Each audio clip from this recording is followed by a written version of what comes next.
Hello, welcome to Cat Studio. I have a really fun craft for you guys today. I'm calling them snowflake flowers, and they're really pretty snowflake flowers. I just love them. I just tried making these the other day, and I thought, let me show my friends how to do this because it's really easy. I'm using the scoreboard. I've seen tutorials done where they just fold it. I'm not that good at guessing to get them all the same. So here we go with 8.5 by 11 inch piece of regular printer paper, and you'll need five of those, and I can score 3 at a time in my scoreboard, but I'm just going to do one for you right now. We'll score it at 2.5 and at 6.5, and then we're going to take that and just fold it. Pretty simple, right? Fold it here and fold it here. And we just glue that down. You can glue whichever way you like. I like to glue the big ends.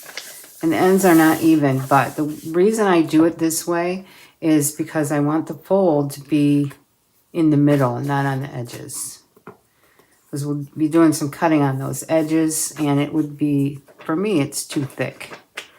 So I'm just going to go and put glue on this very edge here. And then up on this top edge and down just a hair. My daughter hates it when I say that word. And so let's just press that together. And then we let those dry. So do 5 of those. And then what I like to do once this is dry is we fold them all. We fold them all in half.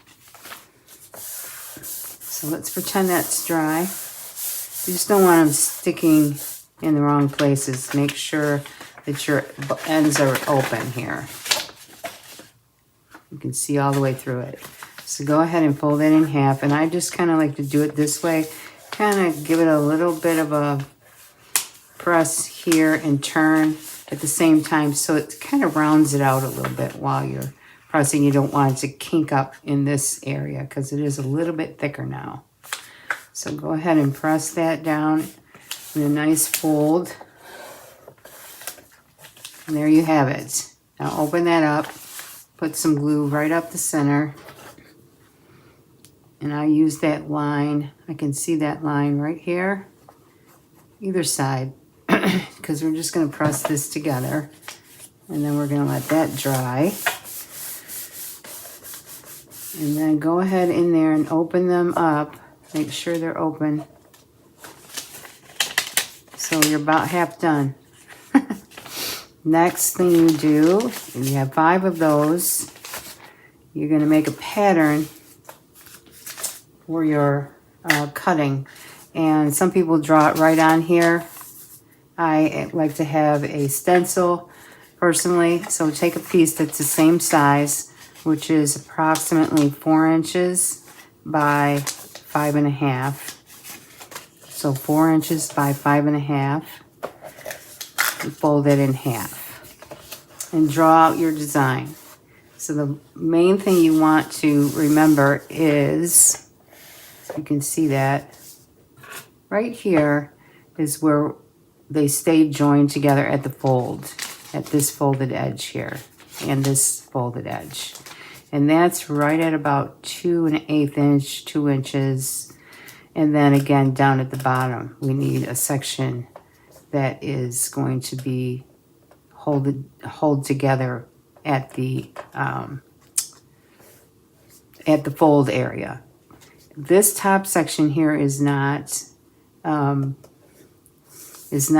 to be joined by the fold. We're going to cut that right off. It doesn't look like that here. This is not my pattern. I probably redrew this one. So if you want to screenshot that, go right on ahead. Try to get my fingers out of the way. You can take it into a Canva program and try and, size that so it fits your design. Just make sure you put it on a folded piece of paper and draw it after you cut it out. So then you'll have this. And this is cardstock. This is a 60-pound, I think it's 60-pound cardstock. And so then I just draw it, cut it out, and then I open it up, and it should match on both sides, pretty close. Just take that to your piece that you folded and glued. Just draw it on there. Just go ahead and take a pencil. All right, so once you've got that drawn in there, you just want to go ahead and cut that out. And I've gone ahead and done that with 5 pieces that I did last night while I watched some Christmas show. So what I want to share with you, something that's important to me, is that when I stack these now, I want to make sure all my pencil line ones are facing up. Pencil line part, you see that? There's a little pencil line showing, all facing up, so I know they're all the same way, so that they should fit together as perfectly as they can, unless you totally cut them off. So let's go in with our eraser and try and erase a couple of those. If we have pencil lines that don't look good, erase them. And then we'll glue these together.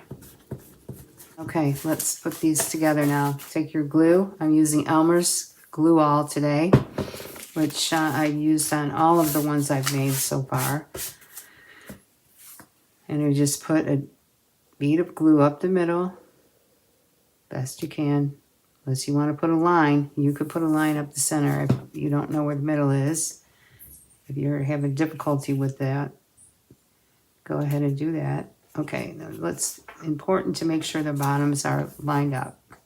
Give it a little stand up there, and then scooch it to fit, and then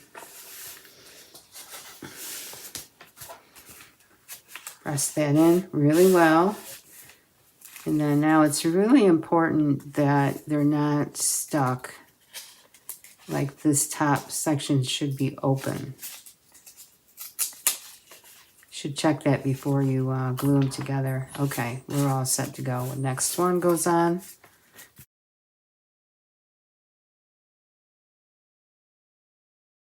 Let's let it sit for just a minute, and I want to show you another design that I have. If I can find it, here's one here. It has a little ball on the side of it. That one turned out really pretty. I'll post a picture at the end of the video so you can see how they turned out. All right, that's had enough time, I think, to sit. If I were you, I'd let that sit for like 20-30 minutes.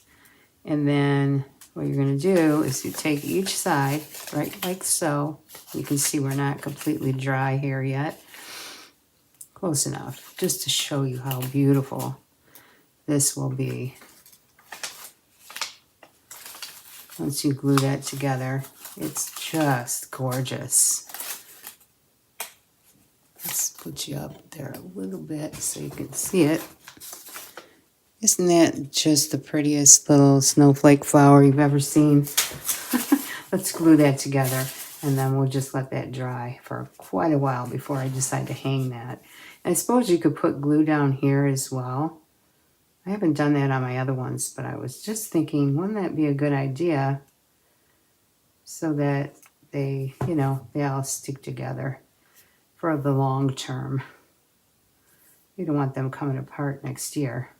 Wouldn't that be terrible? Or you could just pin this together, I guess, so you could fold them back up later on. But I don't feel like this paper is sturdy enough to be opening and closing. All right, so I'm going to set that on the table. Hold it for a minute. Make sure I'm even here. Looks like I am. I'll show you the one that's dry, because I want this to really dry up well before I start fooling around with it. Here it is. My string on it, ready to hang. Looks just like the other one there. Isn't that beautiful? And here's the one with the circle design on that. I'm not a complete fan of this one, but to each his own, I guess. And I messed up on this one. I've got too many marks here and there, and I tore it, and I had to tape it back together. But from far away, who's gonna see that, right? It is still pretty. but I really love this one. If you have any questions, go ahead and leave them in the comments section. I'd be more than happy to give you a hand with that. And, you know, let us know if you try to make a few snowflake flowers and how they turned out. I would love to hear that. And if you use regular paper or if you use colored paper, you know, kind of share with us what you're doing. And give me a thumbs up for this if you like this video. Subscribe to my channel. And leave your comments. Please leave your comments in the comment section. I absolutely love reading your comments. And y'all have a great holiday season. Merry Christmas. And I'll see you in the next video.